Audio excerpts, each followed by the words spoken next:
അസ്സലാമു അലൈക്കും വറഹ്മത്തുള്ളാഹി തആല വബറകാതുഹു. മുഹ്സിനയുടെ ആങ്ങളയും നാത്തൂനും വന്നു പോയതിനു ശേഷം ഷാഹിനക്ക് തീരെ സമാധാനമുണ്ടായിരുന്നില്ല. പഠിച്ചോനെ, എന്തൊരു ഉമ്മയാണിത്! എന്തൊക്കെയാണ് അവരോട് പറഞ്ഞു കൊടുത്തത്? വൈകാതെ ഇന്നെ ഇവിടുന്ന് പുറത്താക്കും എന്നൊക്കെ പറഞ്ഞിട്ടുണ്ട്. പാവം സിനാന് എത്ര പ്രതീക്ഷയോടെയാണ് ഇന്നിവിടെ നിർത്തിയത്. ആയിക്കോട്ടെ, കുഴപ്പമില്ല, സിനു പോയല്ലോ, ഓനെ രക്ഷപ്പെടട്ടെ. എന്തൊക്കെ തന്നെയാലും സ്വന്തം ഭാര്യയോടൊത്ത് സുഖമായി കഴിയുവാനുള്ള ഒരു ചാൻസ് പോലും കൊടുക്കാത്ത ഈ ഒരു ഉമ്മ, റബ്ബേ, എന്തിൻ്റെ പേരിലാണ് അവരെ വേർപിരിപ്പിക്കുന്നത്? എന്ത് തെറ്റ് ചെയ്തിട്ടാണ്? പാവാണ് ഓനും ഓളും. എന്ത് കാരണം കൊണ്ടാണ് റബ്ബേ ഇങ്ങനെയുണ്ടല്ലോ ഉമ്മമാര്, പാവം. ഷാഹിന അതോർത്തു. ഒരു കുടുംബത്തിലെ ഒരു പെണ്ണ്, നല്ല ദയനീയായ കുടുംബം, ആ കുടുംബത്തിലെ അഞ്ചാമത്തെ പെൺകുട്ടി, സുന്ദരിയായൊരു പെൺകുട്ടി. ആ പെൺകുട്ടിയെ ഒരു ഡോക്ടർക്ക് വിവാഹം കഴിച്ചു കൊടുത്തു. എന്നാൽ ഒരു കുഞ്ഞായി കഴിഞ്ഞപ്പോൾ അവർക്ക് ഇഷ്ടമില്ലത്രേ. ഉമ്മാക്കും ഉപ്പാക്കും ഇഷ്ടമില്ല മകൻ ഇവരുടെ കൂടെ ജീവിക്കുന്നത്, ഇവൻ്റെ ഭാര്യയായി കഴിയുന്നത്. മോനെ, ഓളെ നമുക്ക് ശരിയാവില്ല. അതെന്തോ ഉമ്മ? ഏയ്, ഞമ്മക്ക് അനുസരിച്ച് പെണ്ണല്ലത്. എന്തോ ഉമ്മ ഉൾക്കുഴപ്പം? വലിയ തറവാട്, സ്വത്ത്, ദീന്, സമ്പത്ത്, സൗന്ദര്യം എല്ലാം ഉണ്ടല്ലോ. അതെ, അത് ശരിയാവില്ല. ആ പെണ്ണിൻ്റെ ഒരു കുട്ടികളി മാറാത്ത പോലെയാണ് ഇപ്പോഴും. എന്തൊരു കൊഞ്ചലും കൊയലുമാണ്. അത് നമ്മക്ക് ശരിയാവില്ല ഉമ്മ. എനിക്ക് ഒരു കുഞ്ഞുണ്ടല്ലോ. അതിനെന്താടാ, കുഞ്ഞിനെ ഞാൻ നോക്കിക്കോളാം. ഞാനും ബാപ്പയും ഇവിടെ ഉള്ളിടത്തോളം കാലം കുഞ്ഞിന് യാതൊരു ബുദ്ധിമുട്ടും ഉണ്ടാവില്ല ഉമ്മ. അവൾ എൻ്റെ കൂടെ ഗൾഫിലേക്കൊക്കെ വന്ന് ഞങ്ങളവിടെ താമസിച്ച് ഇപ്പോൾ കുഞ്ഞൊക്കെ ആയതിനു ശേഷം എന്താ ഉമ്മ ഇങ്ങനൊരു തീരുമാനം? മോനെ, തിരിച്ചൊന്നും പറയണ്ട എന്ന് നിന്നോട് ഞാൻ പറഞ്ഞല്ലോ. അവളെ അങ്ങ് കൊണ്ടാക്കിയേക്ക്. കുഞ്ഞിനെ ഞാൻ നോക്കിക്കോളാം. നിന്നെ ഞാൻ കൊന്നിട്ടില്ലല്ലോ. അപ്പം പിന്നെ നിന്റെ കുഞ്ഞിനെ ഞാൻ കൊല്ലൂല. എന്താ? ഉമ്മയുടെ ആ ഒരു വാക്കുകൾക്ക് മുമ്പിൽ അവനെ ഒന്നും പറയുവാനുണ്ടായിരുന്നില്ല. അത്ര പേടിച്ച് ആണുങ്ങളായാലും ശരിയാവില്ല. ഉമ്മയെ പേടിച്ച് മാത്രം നിൽക്കുക. കുറച്ചൊക്കെ ഭാര്യയ്ക്കും അവകാശം കൊടുക്കണം, ഭാര്യയ്ക്കും ഉമ്മാക്കും കൊടുക്കണം. ഒരാളെ പേടിച്ച് മാത്രം ജീവിക്കാൻ അത് നടക്കുന്ന കാര്യമല്ല. എന്നാൽ ഇത് ഏറെക്കുറെ ഇങ്ങനെയൊക്കെ തന്നെയാണ്. അവൾ അതോർത്തു. എന്നിട്ട് പാവം ആ ഒരു കുട്ടി ആയിരിക്കെ ആ പെണ്ണിനെ അവൻ ത്വലാക്ക് ചൊല്ലാണ്. ഇക്ക, എന്തിനാണ് എന്നെ ഒഴിവാക്കുന്നത്? കുറച്ച് ദിവസമായിട്ട് അവളോട് അടുപ്പം കുറച്ച് തുടങ്ങി. അവൾക്ക് വിളിക്കാതെയായി. ഇക്ക, നിങ്ങൾ എന്താ ഫോൺ അടിച്ചിട്ട് എടുക്കാത്തത്? എന്ത് കാര്യം? അതെ, ഒന്നുമില്ല, എനിക്ക് നിൻ്റെ കൂടെ ജീവിക്കാൻ താല്പര്യമില്ല. ഇക്ക, നിങ്ങൾ എന്തേ പറയുന്നത്? അങ്ങനെയാണെങ്കിൽ ഞാൻ നിങ്ങളുടെ കൂടെ ഗൾഫിലേക്ക് വന്നു, അവിടെ താമസിച്ചു, നമുക്കൊരു കുഞ്ഞുണ്ടായി. അതൊക്കെ അങ്ങനെ ഒരു കാലം, അതങ്ങനെ കഴിഞ്ഞു പോയി. എൻ്റെ ഉമ്മാക്കും ഉപ്പാക്കും ഒട്ടും ഇഷ്ടമല്ല നിൻ്റെ കൂടെ ഞാൻ ജീവിക്കുന്നത്. അവരുടെ ഇഷ്ടമില്ലാതെ കുറേ ജീവിച്ചിട്ട് എന്ത് കാര്യമാണ്? എൻ്റെ കുഞ്ഞിനെ എൻ്റെ ഉമ്മ നോക്കിക്കോളും. ഇക്ക, അത് ഞാൻ പ്രസവിച്ച കുഞ്ഞല്ലേ, ഞാനല്ലേ അതിന് നോക്കേണ്ടത്. അതൊക്കെ ശരിയായിരിക്കാം. പക്ഷേ അങ്ങനെയാണെങ്കിൽ ഒരു ഡിമാൻഡുണ്ട്.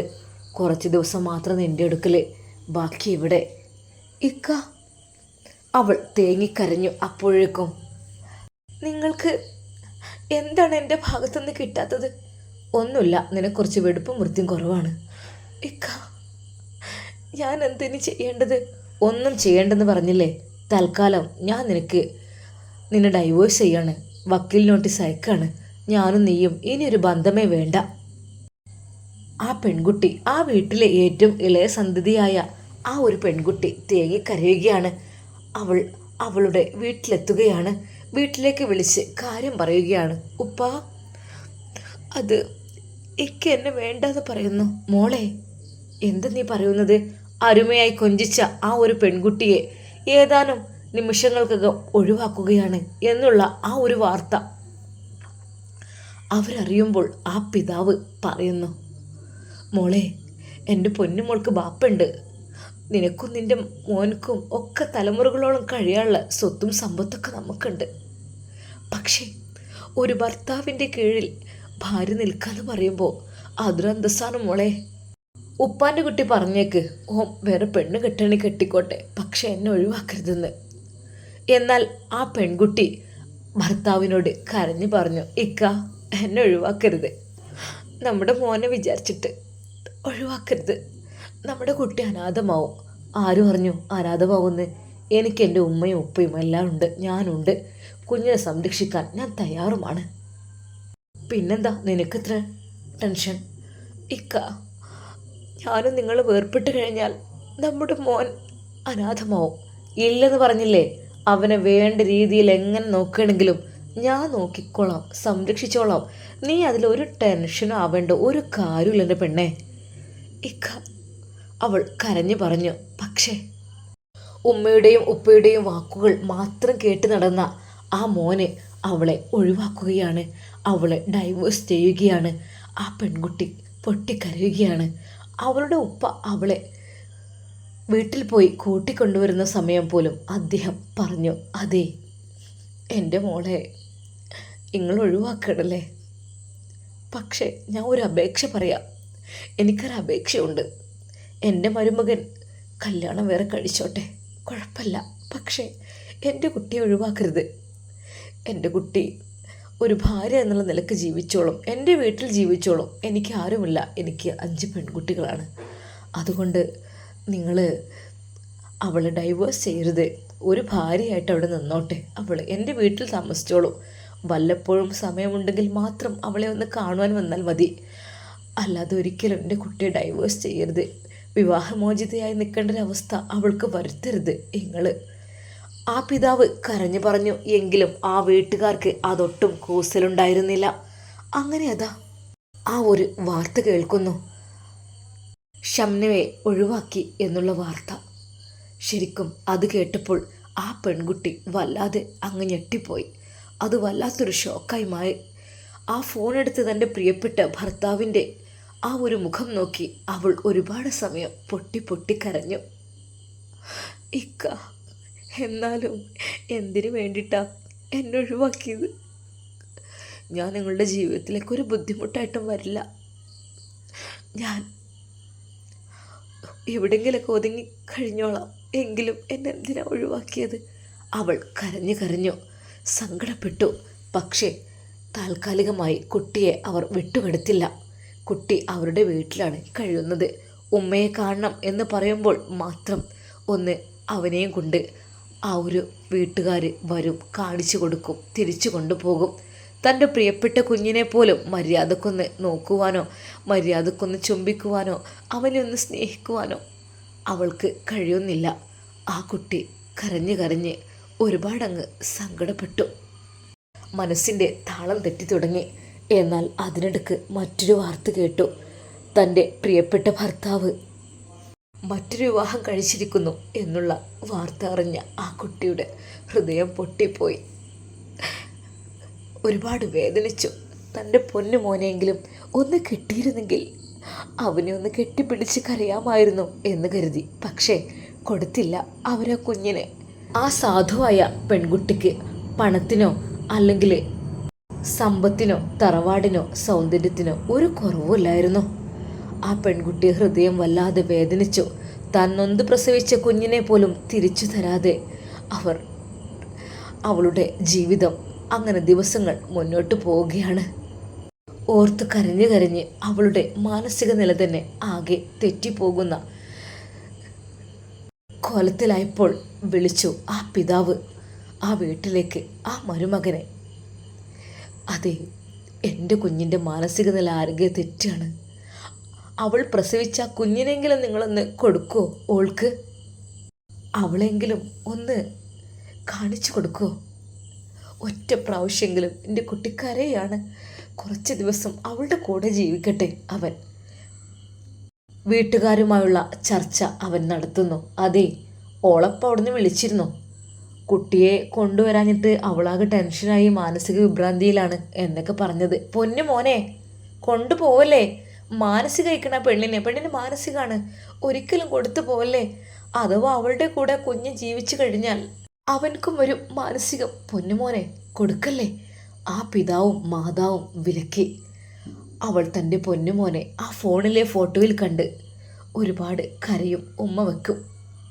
ഉമ്മയുടെയും ഉപ്പയുടെയും കൂടെ താമസിക്കാത്തതിന് പകരം ഇന്ന് ആ കുട്ടി ഉപ്പയുടെയും എളാമയുടെയും കൂടെയാണ് ജീവിക്കുന്നത്. എന്തൊക്കെ തന്നെയാലും പെറ്റ ഉമ്മയോളം വരില്ലല്ലോ ആ ഒരു സ്നേഹം. തൻ്റെ പ്രിയപ്പെട്ട മോനെ ഒരു നോക്ക് കാണുവാൻ കരഞ്ഞപ്പോൾ, ഒരുപാട് കരഞ്ഞ് പറഞ്ഞപ്പോൾ അവർ ഒരിക്കൽ വന്ന് കാണിച്ചു കൊടുത്തു ആ മോനെ. ആ പൊന്നുമോൻ പതുക്കെ പതുക്കെ ഉമ്മയെ മറന്നു തുടങ്ങിയിരിക്കുന്നു.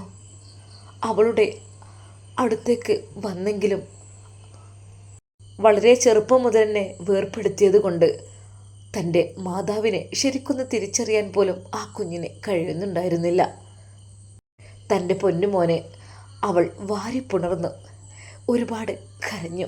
പക്ഷെ കിട്ടില്ലല്ലോ, കൊണ്ടുപോലെ, മതി മതി, ഓൾ അസുഖങ്ങാനും ഓൻക്ക് പകരും, എടുത്തോളി. അമ്മായിമ്മയുടെ ആ ഒരു വാക്ക് അതവളുടെ നെഞ്ച് വല്ലാതെ തളർത്തിക്കളഞ്ഞു. അല്ലാ, ഈ ദുനിയാവിൽ എന്തിനാ എനിക്ക് എൻ്റെ മകനില്ലാത്തൊരു ജീവിതം? അവൾ പൊട്ടിക്കരഞ്ഞപ്പോഴേക്കും അവർ ആ കുഞ്ഞിനെയും എടുത്ത് കാറിലേക്കിട്ട് തിരിച്ചു പോയിരുന്നു. ആ പെൺകുട്ടി വേദനയോടെ പറഞ്ഞ ആ ഒരു വാക്കുകളാണ് ഓർക്കുന്നത്. എനിക്കും എൻ്റെ ഭർത്താവിനും ഇഷ്ടമാണ്, പരസ്പരം ഞങ്ങൾ തമ്മിൽ ഹാപ്പിയാണ്. ഞങ്ങൾ ഗൾഫിലൊക്കെ പോയിരുന്നു, അവിടെ വിസിറ്റിങ്ങിനൊക്കെ പോയി സ്ഥലങ്ങളൊക്കെ കാണാൻ പോയിരുന്നു. പക്ഷേ ഉമ്മാക്കും ഉപ്പാക്കും ഇഷ്ടമല്ല ഞങ്ങൾ ഒരുമിക്കുന്നത്, ഞങ്ങൾ ജീവിക്കുന്നത് ഇഷ്ടമല്ല. അതാണ് കാരണം. എനിക്കിപ്പോഴും എൻ്റെയൊക്കെ ഇഷ്ടമാണ്. അവളുടെ ആ കണ്ണുനീർ നിറഞ്ഞ വാക്കുകൾ അത് മനസ്സിനെ വല്ലാതെ അങ്ങ് സങ്കടപ്പെടുത്തി. പ്രിയപ്പെട്ട കൂട്ടുകാരെ, ഈയൊരു സ്റ്റോറി ഒരിക്കലും നിങ്ങൾ കളവാണെന്ന് പറഞ്ഞ് തള്ളരുത്. അനുഭവമാണ്, അനുഭവം സാക്ഷിയാണ്. ആ പെൺകുട്ടി ഇന്നും അവളുടെ വീട്ടിലാണ് തൻ്റെ പ്രിയപ്പെട്ട കുഞ്ഞിനെയും കാത്തിരുന്നുകൊണ്ട്. അവൻ ഇന്ന് വരും നാളെ വരും എന്ന് കരുതി സ്വന്തം ഉമ്മയുടെയും ഉപ്പയുടെയും ഇഷ്ടത്തിന് മാത്രം നിൽക്കുന്ന ആൺമക്കൾ കുറച്ചൊക്കെ ഭാര്യയുടെ ഭാഗവും ഒന്ന് ചിന്തിക്കണം, കേൾക്കണം. അവൻ്റെ അവളുടെ ഇഷ്ടങ്ങളൊന്നും അറിയണം. അല്ലാതെ വെറും ഉമ്മയുടെയും ഉപ്പയുടെയും മാത്രം ഇഷ്ടങ്ങൾ നോക്കി നടന്നാൽ അവൻ്റെ ജീവിതം തന്നെ അത് നഷ്ടത്തിലാകും. ഇന്നാ കുട്ടി പാവം ചെറിയ രീതിയിൽ ഒരു മാനസിക വിഭ്രാന്തി അനുഭവിക്കുന്ന പോലെ ടെൻഷനാണ് അവൾക്ക്. ഒന്നുമല്ലല്ലോ, താൻ നൊന്ത് പ്രസവിച്ച കുഞ്ഞിനെ പോലും നോക്കുവാനോ കാണുവാനോ കൊടുക്കുന്നില്ല അവർ. ആ ഒരു വേദന നമ്മുടെ സിനാൻ്റെയും മുഹ്സിനയുടെയും കാര്യത്തിലും ഏകദേശം അതൊക്കെ തന്നെയാണ് നടന്നുകൊണ്ടിരിക്കുന്നത്. ഷാഹിന ഓരോന്ന് വിചാരിച്ചു, റബ്ബേ, അവർ എന്തിൻ്റെ പേരിലാണ് അവർ വേർപ്പെടുത്തിയത്? ഈ ഉമ്മാക്ക് എന്തിൻ്റെ കേടാണ്? അല്ലെങ്കിലും ചില ആളുകൾ ഒരുമിച്ച് ജീവിക്കുന്നത് ചില ആളുകൾക്ക് പറ്റില്ല. അതുപോലെ തന്നെയാണ് ഇവിടുത്തെ റഷീദ ഉമ്മയും. പെട്ടെന്ന് അതാ അവളെ വിളിക്കുന്നു, ഷാഹിന, ആ ഷാഹിന, ഇജ്ജ് എവിടെ പോയി കിടക്കുക? ആ എന്താ ഉമ്മ? എന്താടി എനിക്കൊരു പരിങ്ങല്, ഒരു ചുറ്റിക്കളി? ജോലി വന്നപ്പോൾ പുറത്തേക്ക് ഇറങ്ങിനോ? എന്നോട് ഞാൻ പറഞ്ഞിട്ടില്ല ഒരു ഭാഗത്തോടെ മൂലക്കൽ പോയിക്കാന്? ആ ഞാൻ ഇവിടെ തന്നെ ആയിരുന്നു, പിന്നെ പുറത്തേക്ക് മഴ പെയ്തപ്പോൾ എന്താ എൻ്റെ കുറ്റം വല്ലതും പറഞ്ഞു കൊടുക്കാൻ പോയിരുന്നു ജെ? ഇല്ലല്ലോ. ആ പിന്നെ ഓർത്തോട്ടോ, ഇവിടുന്ന് ഇറക്കി വിടാനും റഷീദാക്ക് കഴിയും, കയറ്റാനും കഴിയും. പിന്നെ മറ്റൊൽക്കുണ്ടായ അനുഭവം എനിക്കില്ലാതെ നിൽക്കണമെന്നുണ്ട്. ഇവിടെ അടങ്ങി ഒതുങ്ങി ജീവിച്ചോ, അല്ലെങ്കിൽ എടുക്കാളെടുത്ത് പോയിക്കോ, അതെനിക്ക് പറയാനുള്ളൂ. അന്നെപ്പോലത്തെ മരുമകളെ തീറ്റി പോറ്റിനേക്കാളും നല്ലത് വേറെ ഒരുത്തിനാണ്, മനസ്സിലായല്ലോ? ഉമ്മയുടെ ആ വാക്കുകൾ അവളുടെ മനസ്സ് വല്ലാതെ വേദനിപ്പിച്ചു. എന്തായാലും വേണ്ടില്ല, പറയട്ടെ. അവളൊന്നും അതിനെ മിണ്ടിയില്ല. എന്താടി എന്നെ നാവിറങ്ങിപ്പോയോ? അല്ലെങ്കിൽ എനിക്ക് മിണ്ടാട്ടുണ്ടാവില്ലല്ലോ, ഇതെന്താ പറ്റിയത്? അവൾ അപ്പോഴൊന്നും മിണ്ടിയില്ല. തള്ള ഒന്ന് ഒതുങ്ങട്ടെ, എന്നിട്ട് വേണം കാര്യങ്ങളൊക്കെ പറയാൻ. ഫോൺ നമ്പർ കൊടുത്തിട്ടുണ്ട്, അവരെന്തായാലും എന്നെ വിളിക്കാതിരിക്കൂല.